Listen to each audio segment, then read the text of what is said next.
Ini Andi, ini Sisi. Mereka belajar di sekolah akuntansi. Suatu hari, mereka belajar dengan profesor mereka mengenai jurnal umum.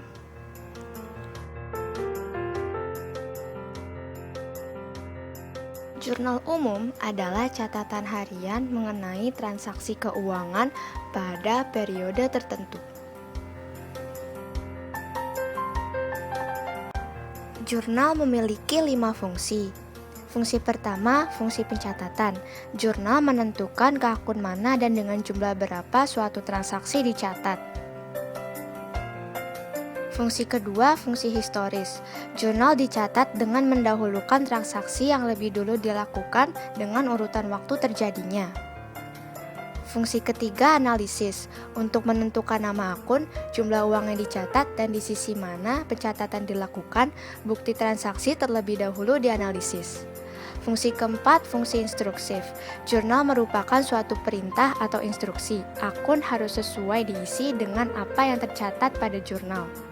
Fungsi kelima, fungsi informatif. Jurnal menyajikan tanggal, nama akun, keterangan singkat mengenai transaksi, dan jumlah uang yang terlibat dalam suatu transaksi. Perkiraan atau akun di jurnal umum ditempatkan di debit atau di kredit.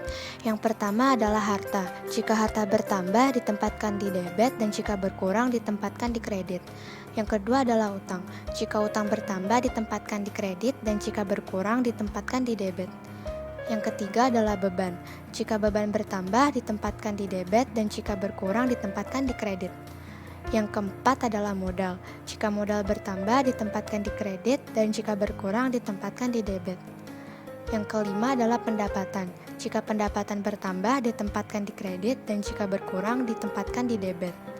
Yang keenam adalah prive. Jika prive bertambah, ditempatkan di debit, dan jika berkurang, ditempatkan di kredit.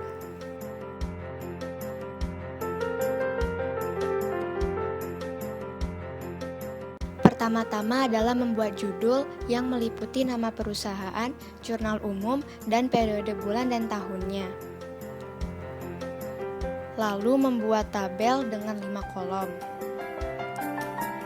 Kolom pertama adalah tanggal, kolom kedua adalah nama akun, kolom ketiga adalah ref atau referensi, kolom keempat adalah debit, dan kolom kelima adalah kredit.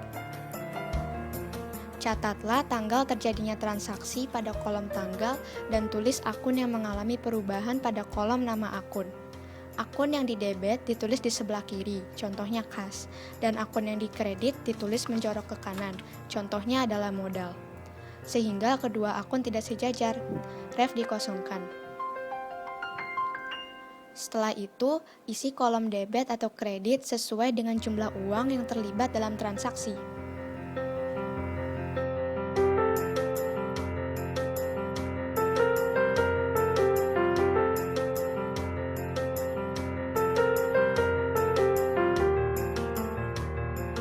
Pertama-tama membuat judul, yaitu nama perusahaan, pom-pom, jurnal umum, dan periode November 2013.